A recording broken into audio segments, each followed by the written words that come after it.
He talking about how he finna go finesse the burger and add this to it and do that to it and all that chain gang stuff. So we get in the dorm. Soon as we walk back in the dorm, the second we walk in there, the Muslims over there praying. They was just coming down from prostration, going up, doing their hands like this. I don't know what this called when they do this, but they was doing something like this.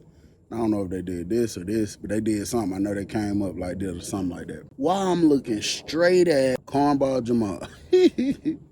So from the time Buddy he was walking with got popped to the time he made it back to the dorm, to the time me and Gullant got off work, this man done went back and joined them. After just saying something slick, disrespecting them the other day. So I guess when the Bloods kicked him out, I guess he was just like, oh, hell no, I need some help, you know what I'm saying? So we come back in the dorm, so I hear Gullant mumble, pushing his cart. Look at this stupid motherfucker done went and joined that mess. I just got him out that shit with them Bloods. He should have just stayed a civilian. I was like, he was already Muslim, though. I know him from another camp. He said, I don't give a damn. He's still stupid with his stupid ass. So Dirk push up on me. I asked him, I'm like, what the hell happened here today? Everything straight? He like, yeah, folks, everything good. That stupid motherfucker Cornball Jamal went and hooked back up with the Muslims. I was like, yeah, I could see. You know, first thing first, I got to get on this phone ASAP because it was busy today when they do that incentive stuff, so I wasn't really able to run back and forth like I needed to. I pull out the phone, drop the bomb up off of me from old girl, and I go to calling her phone, bro. While I'm calling her phone, it's telling me this phone number has been disconnected, changed or something. I'm like, what the hell? And right when I was wondering what the hell going on, my phone started ringing. A different number, but the same area code. So I figured, okay, she might have changed the number. So I answered, it's her. I'm like, what the hell happened? She said, man, them folks was tripping. That lame ass nigga that came up there that went to walking off acting like he going to peel car. Man, he went up there and told them folks, he act like he saw me hand Buddy something. And bro, them folks came and got me, talking about they got to search everything. I got to strip search this, and this. So I just hurry up and quit. I just quit real quick. I said, ain't no way. Now, this same exact situation happened before. It actually happens very often. When you see those stories where the girl went to jail and she got walked out, she just didn't have time to quit. They probably had her so down bad, wasn't nothing she could do about it. So she quit, but her homegirl worked there. So she was like, I'm gonna try to see if I can get you in motion with her. Woot, woot, woot. So I'm like, damn, bro, ain't no way. So I told her, she was like, damn, that snitching ass nigga, man, you need to do something about that. I said, you late. You ain't see them folk running from up there when you was up there? She was like, man, as soon as we got up there, they went talking crazy. I quit and left. I was like, man, that nigga got flipped right there on the walk down there as soon as y'all went through that gate. She was like, for real? I was like, hell yeah. She was like, yeah, I wasn't paying attention. We went straight up front. They was tripping. They was on me. So I'm like, yeah, hell yeah, man. His ass got flipped ASAP. So while I'm on the phone with her, it's a dude that's up the walk that's calling my phone. Now, well, he a playmaker too. He a civilian, but he a stand-up nigga. Don't nobody play with him or nothing. And he calling my phone. And like I said, we talk every blue moon. Like, we really call each other if I got something for sale, I'll call him because I know he having money. He might not got it, or vice versa, you know what I'm saying? So he called me, I don't answer because I'm on the phone with Shouty. Bro, while I'm talking to her, this man called my phone 4 times. I'm like, bro, that nigga ain't never called me this many times back to back. So I'm getting ready to text him and say, what's up? Then he text me, he said, CB will call me, bro. So I tell her, I'm like, hey, baby, let me move around, get in these streets, handle this business real quick. I'm going to call you right back. So she was like, all right, go ahead. I get off the phone with her. I call her, bro. I'm like, what's happening? He was like, hey, bro. I was like, what's up? He was like, shit, my nigga, I ain't trying to start nothing with you. I ain't trying to, you feel me, be on no funny shit, get in no bullshit or nothing. So I'm like, what the hell that nigga talking about? He ain't trying to start nothing with me. I'm like, what the hell going on, folk? He was like, bro, I really need Shouty number. I said, who? He was like, Shouty who got fired today. I'm like, who the hell got fired today? He like, man, Shouty, bro. He talking about the girl. I was just, what the fuck you need my girl? I said, the nigga, huh? Nigga, I was perplexed, baffled, befooled, all that. I said, folk, what the hell you need my girl number for, bro? He was like, listen, bro, that's why I said I ain't trying to get into it with you or nothing, because it ain't even like that, but I ain't gonna cap, bro. Shouty was dropping for me, too. What? She was dropping for you, too? Man. So he was like, when she was dropping for me, I ain't even know y'all was talking, to be honest, bro. She told me a little later on in. He was like, but bro, she dropped for me today too, bro. And I need to see what's going on, bro. Like, if you ain't getting nothing extra in your pack, then that means she might have gave my shit to somebody else, bro. The whole time I'm sitting here like, what the fuck is happening right now? So I tell bro, I'm like, well, shit, my nigga, I'm going to keep it all the way funky with you. I ain't giving off nobody number, you feel me? I call and ask. He was like, but listen, bro, I know that, you feel me? Y'all fuck with each other, so she might try to lie to you and play with you. I said, nah, I'm going to get to the bottom of it. I'm going to call you back. He like, all right. I call her back. She going to answer, hey, baby, you handled your business that fast? I say, you been dropping for somebody else? Huh? I say, motherfucker, you heard me. You been dropping for somebody else? Boy, what is you talking about? Why? See, you always trying to start shit. And gonna hang up the phone. Oh, no, motherfucker. Bring that ass here. Call her back. She answered, I'm not finna entertain this. You just want to start something. I already had a bad day. I say, all that master weak-ass manipulation shit you trying to do, kill it. It's not going right now. Have you been dropping for somebody else? And when you brought my shit this morning, did you bring something for somebody else? Yes or no? So she got real quiet. I said, yes or no? She gonna mumble, yes. I said, why the fuck would you be doing that, bro? What is wrong with you, bro? I just did it for the money. And I say, bro, I give you $1,000, $1,500 a week. What is you talking about? For the money, how much damn money you need? So we arguing for a long little minute, because that just got me so blowed, bro. Like, and I know some people gonna be like, that ain't betrayal, Bill, because if she wasn't dealing with him money, this and this, bro, y'all know the feeling, like, you've been giving a person you've been really rocking with a person, this been your person, and then let's just say, for instance, you find out it's another dude been DDTing her head, got his feet pent on her neck, arm turned to the side and her back. I'm saying, you know how that would feel finding something out like that. That's how that feels, finding out your main thing, your mule dropping for somebody else. It just feels like ultimate betrayal. So I'm like, so what happened with bruh Pack this morning? Who did you give it to? I gave it to the same person that I gave yours to. I'm like, damn, so everybody in on this. You got this nigga probably feeling like, yeah, I got to be a girl. You got this nigga knowing he picking up extra. I be showing this nigga love.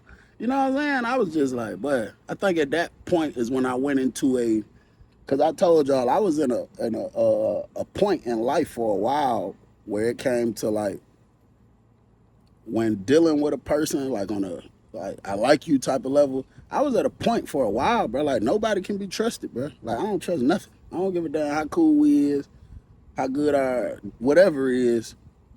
It's always more to it. I would never really trust a person for real. And I think this was around the point, this amongst other things, that drove me to feel like that. And I'm like, all right, I hang up on her. I don't even want to talk to her no more. So bro who picked up for me, he used to be in our dorm, but they moved him out for something DR he got. And they put him in the building, in the same yard, but in the dorm directly next door. So I run over there to the booth. I tell the girl, I was like, hey, let me over here holler at my homeboy real quick. So she bucking, she won't let me out. So I'm trying to call over there. I can't really get a hold of nobody next door. So I'm like, I just gotta wait till tomorrow. So Jamal push up on me. I'm in there blow, bro. I gotta roll me up a fat Chris Brown CD.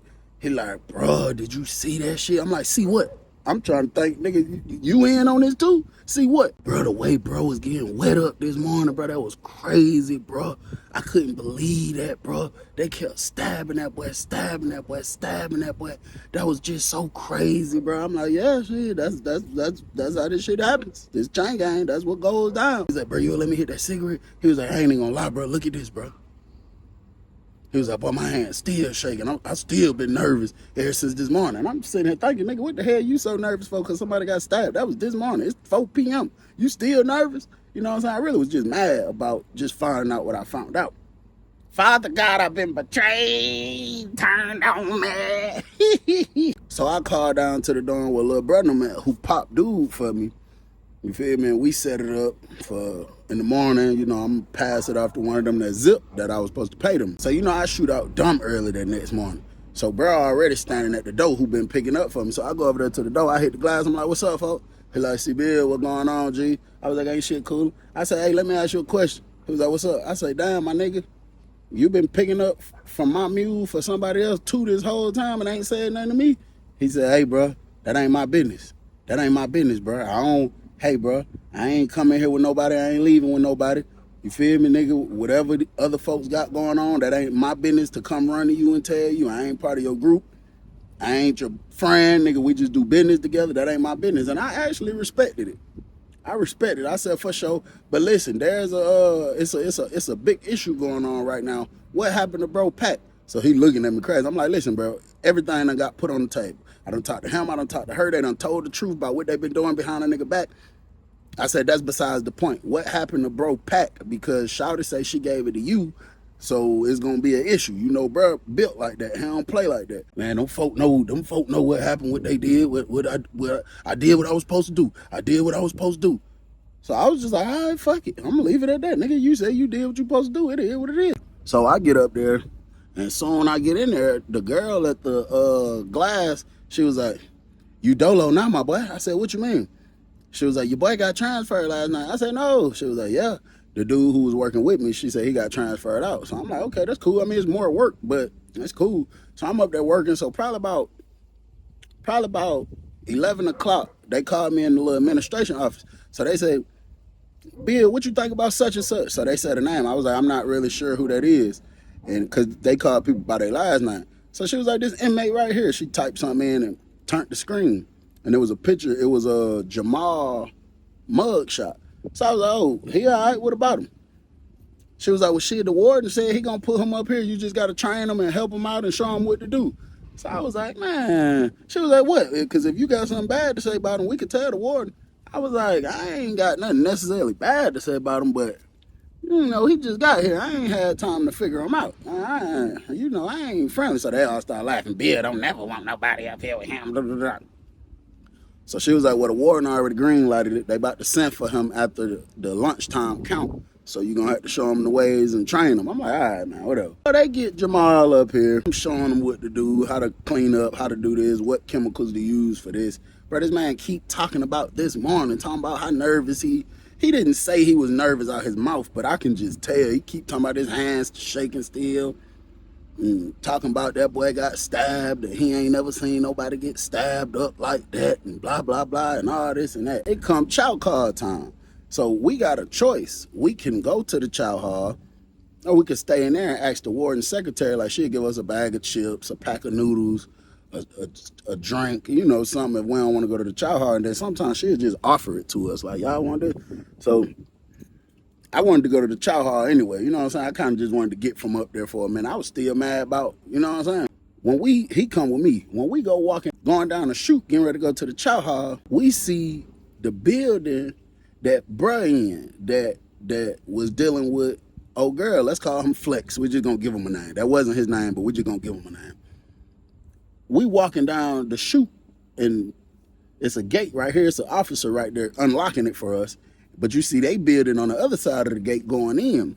So Flex standing at the end of the line. He's looking at me and bruh coming walking down. I'm looking at the nigga. I ain't gonna cap. I'm like, man, this nigga done finesse my girl to bring a pack. I'm slick feeling some type of way. But I know, you know, it is what it is at this point. I can't be mad at nobody but her, you know what I'm saying? We come walking down, we getting closer and closer. He like, see Bill. I'm like, what sound? I had the same type of energy. Shit, what's up? Feel me? So he like, you ain't heard nothing, fool? But while he talking to me doing like this, trying to dap me up, he's staring at Jamal. So I'm like, hell nah, I ain't heard shit. He was like, hey, fool, on some real shit. He leaned into me. You know, that's no disrespect to you, bro. This chain gang, you know how this shit go, bro. You feel me? Like, if a hoe go, she go, my nigga. You feel me? Like, you know, and I had to really seriously respect that, bro. Because I don't give a damn if I'm married and I find out my next door neighbor been clapping my wife's cheeks. I can't be mad at the neighbor, bro. I mean, I can if we was friends and we hung out, because you shouldn't cross that line, but You got to be mad at your partner, bro, because they're the ones that allowed it. They're the ones that really owe you the loyalty. You know what I'm saying? So that was something I just had to bite that bullet. I'm like, yeah, it's all good, my nigga. I know how this shit go. It is what it is. Woo, woo, woo, woo. And I'm thinking in my head, but don't let me find out who you dealing with, because I'm going to start applying pressure. And he's still looking at Jamal. So I'm like, I look at Jamal, look at him. Jamal sitting there looking stupid. Next thing you know, the officer was like, what's up, y'all coming in or what? And then bro was like, hey, fuck, nigga, where my pack at home? So Jamal was like, what? He say, bitch ass nigga, bruh told me when he got that shit from Shouter, he gave it to you, nigga. He was supposed to be giving it to bruh, but y'all niggas was all in the way. He had to hurry up and pass it off real quick. So I tell bro, I'm like, listen, he couldn't have gave it to him, bro. I was on the walk. I was watching, bro. Bro didn't even walk over to where he was at. He was like, man, bro, ain't gonna lie to me, bro. He must have threw it to him. I don't know what he did, but he told me he gave it to the nigga that was standing next to the nigga that got popped. Bro, where my shit at, home? Like, real talk, I don't even play like that, bro. Where my shit at, bro? So Jamal was like, bro, ain't nobody gave me no pack or nothing, bro. Woo, woo, woo. So bro like, hey, bro, hey. So bro, who was originally picking up the pack, his dorm was coming out on the yard. So the officer was like, hey, man, y'all gonna come in or not? I'm finna lock the door. If y'all get shook down and locked down, it is what it is. So I'm like, hey, bro, I got to go through here because I ain't, I'm the upfront orderly. I really can't afford to be bucking on these folks and stuff like that.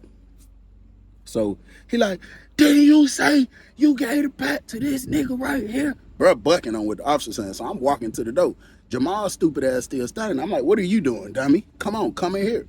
So Jamal go to walking this way, bro. As soon as Jamal tried to walk, Flex grabbed that nigga by the shirt. So the officer was like, hey, boy, what you doing? He said, fuck, nigga, you ain't gonna come on with my shit. So Jamal was like, bro, I ain't got your shit, I'm telling you. So you hear, hey, motherfucker. So I look up, Deputy Warden Gullant coming down from where we just came from, pulling the cart. Now that nigga Flex pulled out a knife. The officer immediately got on the code. He said, boy, you ain't gonna come on with my shit, boy. Boy, you gonna play with me like that about my shit? So Jamal like, man, I'm serious, bro. Man, that nigga swung the knife right for Jamal's face. But that nigga Jamal so quick. That nigga weaved it. He grabbed his arm so big, but trying to hit him all kind of stuff. He ended up poking him one time in the shoulder, bro. Next thing you know, when the gate got unlocked, that nigga Deputy Warden Gullant come running down the wall. He running so stupid. I wish I could really get up and show y'all how he was running. He was doing a real old man robot run. And then you could hear him saying, hey, motherfucker, hey. It was other officers that immediately came running out the chow hall from around the corner, all that. They came out, snatched them from part, slammed Big Boy out, Flex, took the candy bar from one of the officers, took Jamal straight up there to medical. Deputy Warden Gullant come down there while they handcuffed him. Talking about, yeah, I seen the whole motherfucking thing. Motherfucker gonna stab that boy. That boy ain't did nothing to you. You don't know which warden you fucking with, dude. This warden don't play like that. Not about his orderlies. No, you don't know. You don't know who you fucking with. This warden finna have your ass behind that green wall. So dude, get up. He talking about, fuck you, Gullant. Pussy ass police ass nigga. He like, yeah, but I ain't no lockdown nigga, am I? I ain't locked down, am I? Your motherfucking ass finna be locked down because you ain't know who you was fucking with. You ain't know. They take him off. I go through the chow hall. I eat. Everybody asks me, CB, what the hell? I'm like, bro, I don't know. I don't know what the hell going on. You know what I'm saying? I go back up there to work. I'm probably working 30 minutes. Bro, come back around the corner now. Everybody up there was just talking about the situation. So they asked me like, Bill, what the hell happened? So I'm telling them what I just seen. I'm like, bro, trying to take his head off. They like, about what? I'm like, I don't know. They must know each other from somewhere. I'm just playing like I don't know the business. Like, what happened? So soon as he walk in, all eyes on him. I'm like, boy, you all right? So he like, yeah, then he got me one time. So he unbuttoned his shirt and just showed his shoulder with the patch on. But it's so weird because, bro, when something like that happened to an orderly, the administration usually looks at it like you got something going on that we don't want a part of with our orderly. Usually they'll send you back to the dorm and fire you. They didn't. They kept the man in here, you know what I'm saying? So we talking, they asked him what happened. He say dude had a mistaken identity. He had him mixed up with somebody else from another prison, which was a lie. But of course he told them that. So we just sitting here talking about it for a minute. So he telling the story. So I'm telling the story. And when I tell them the way Gullant was running like a damn action figure, everybody busting all laughing. They like, that damn Gullant, hell, that damn Gullant crazy. So bro like, yeah, but Gullant be acting like he be standing up. Like when I first got here, me and Gullant got into it, and he, but he openly admit that he'll snitch on people. I don't understand how he live like that. And them ladies was like, Gullant ain't always been like that. They say Gullant was in Big Meech indictment. They say he had something to do with BMF back in the day, but you know, he came to prison for something crazy, and I guess he just changed his ways. But they say Gullant was out there selling dope and everything out there in Atlanta. And then he was like, for real? He said he was from Atlanta, but I thought he was lying. I was like, nah, Gullant, you know, he from there for real. So we finish up the work day, everything smooth. Bruh seemed like he getting the hang of things, you know what I'm saying? And, you know, I just was saying little stuff, just dropping hints to him like, bruh, Flex don't be lying, bro. He ain't finna do all that and say all that for no reason. I was just telling him, like, bro, if you took something that belonged to that man, I mean, hands laid, debt paid, so technically you don't owe him no more. But I was just telling him, like, bro, that's a terrible start at a prison like this. That's the wrong way to be doing stuff, because somebody will kill you for real. So he's swearing up and down, swearing up and down, swearing up and down. He ain't did nothing like that. So we leave, we get back to the dorm. And, bro, he just keep going in there talking to Gullant. Well, I think Gullant stopping him because I was coming out for the shower. And Gullant was standing there looking at him doing like this.